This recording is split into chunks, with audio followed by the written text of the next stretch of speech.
eessa jiraadhu sabni koo biyyoormaa deeme inni kaan ajjeeffame reefka keenya namni nu gaafatu dhabe nu tororrifamne biyyarraa baqanne biyyoormaa dhanullee rorroon nutti hammaate lammiin koollee dhume ani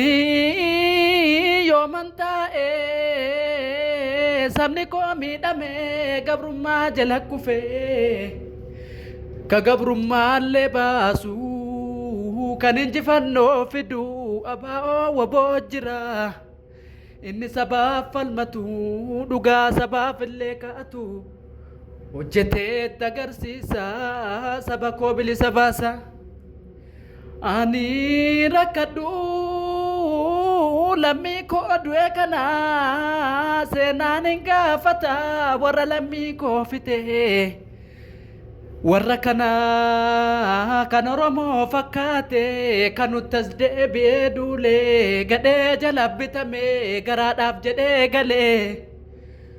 nuti jiran fudhannu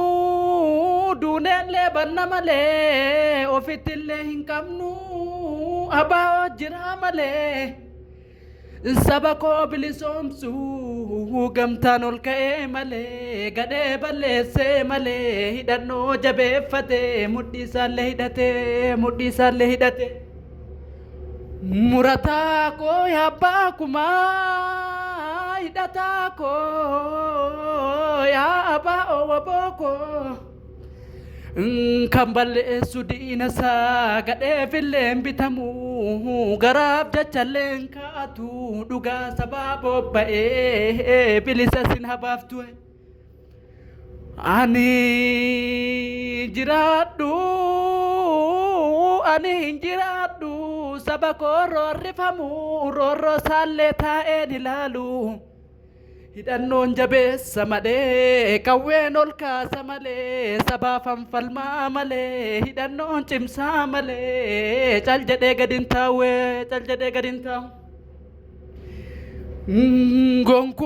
gonkumaa sabaa roorrifamu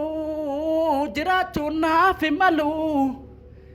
takka du'ee badu malee takka diina ajjeessu malee takka Oromoo bilisoomsu malee akkamiin cal jedhee taa'a garaan koo muradheen hidhaa malee beelaa dheebuu argadhu sabaa roorrifamuu kaa anoo cal jedheen taa'u afaanin hin falma kaa'ee qawweedhaan hin falma haga yoomii jiraadhu no koo cinfadhe saba wallaalaa koo ofittillee qabadhe saba koo barsiifadhe irraallee soo baradhe xumura diddaa gabrummaa baa'oo waboo fidaa irra hin dabarsinu kaanurratti xumuramaa gabrummaan bara kana Oromoo ko ka gabrummaa xumuruu abaa'oo waboo kan koo jiraadhaa sabni koo bilisummaaf walabummaa argadhaa